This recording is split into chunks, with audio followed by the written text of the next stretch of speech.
Hi, I'm James and welcome to Irish Angling Adventures. So the rig I'm going to run through is probably a rig I use 70-75% of my time targeting species on clean ground, including rays, huss and smoothhound. So the up and over rig is a very versatile rig. It's a rig you can use to target anything from flounder all the way up to tope, but this is the configuration I use for most of the time.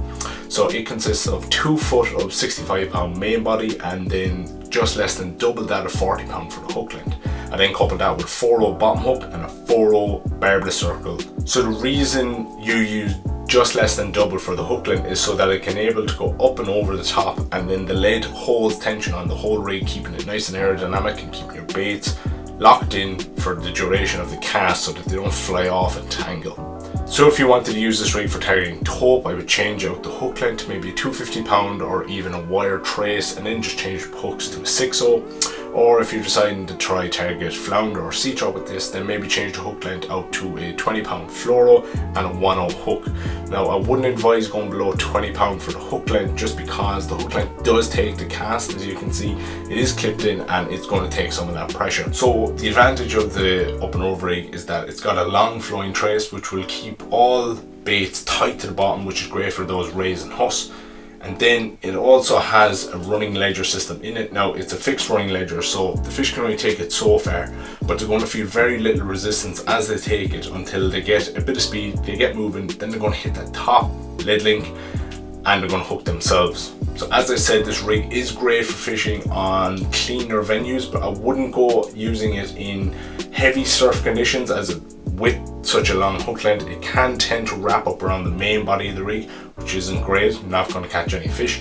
And again, I wouldn't use it in rocky conditions because your hooks are probably going to fall down into nooks and crannies in the rocks, and they're going to result in lost rigs and lost fish. Let's get into how to make this rig. So this is just a list of components that you're going to need for my configuration in the up and over. 2 Gemini Lead links with the bait clip. Alternatively, you could use a splashdown or an imp for the lead link. 2 5mm beads. I'll be using a size 8 power swivel. I'll be using 2 4/0s with the top pennel hook being a 4/0 barbless circle. Starting off with the main body of the rig, you're going to pull off about 2 foot of 65-pound mono and just snip that off. Next, tie on your top lead link. This is the one that's going to be attached to the main body, and which is at the top of your rig. Now I'm going to use half blood knots in this tutorial, but you use whatever knot you are most comfortable with. Just remember, when you are tightening the knot, just wet it with a little bit of saliva or a bit of water just to prevent the friction of the knot from actually damaging the line. If you damage the line, you may end up losing that fish of a lifetime. Once it's all cinched down nice and tight, don't forget to just trim your tag ends off. Next, you're just going to slide on your bead, your lead link and your bead again. The beads are just used as knot protectors for the lead sliding. Then just tie on your swivel, again using whatever knot you prefer. Just remember, before you cinch the knot down, just wet it with a bit of saliva or a bit of water just to prevent the friction from the knot burning the line. You don't want to lose that fish of a lifetime. Then don't forget just to trim your tag. Then take off just less than double what you did for the main body of the rig for the hook length. In this instance, I'm going to take off just less than 4 foot of 40-pound mono. And just tie that 40-pound mono onto the other end of that swivel. Just remember to use whatever knot you feel most comfortable with. Don't forget, wet the knot before you cinch it down, and then just cut off the tag end. Now I'm just going to slide on my 4/0 pennel.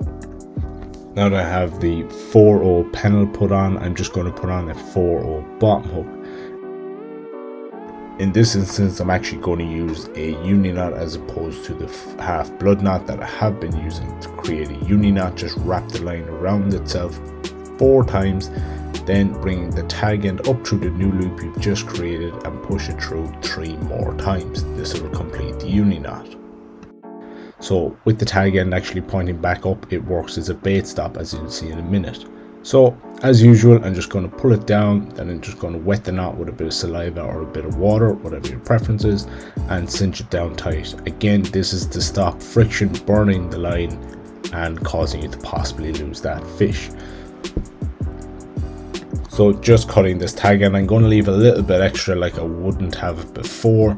That's just because it keeps the line nice and stiff and stops any baits that have gone up over it from sliding back down. So if you've not used this rig before, just so you know, your top weight link that actually connects to your main line of your rod. And your bottom weight link, so this is the one that is free flowing on the trace, that connects to your weight. So that just links on. Now if you're using one of these weights with a bait clip on it, you can also use this, but bear in mind to put both the links on opposite sides, so that if you are using the bottom one on the lead, that when it clips off it doesn't catch on the one. So put it at the opposite side to the one on the weight and you should be good to go. So just bring your hook length over the bait clip, just resting on it, then pulling, giving it a bit of tension, you pull it down, and then your hook just clips on to that other bait clip, and with the tension of the weight it holds it all nice and tight. So if you enjoyed that video, please like, please subscribe, and thanks very much for watching.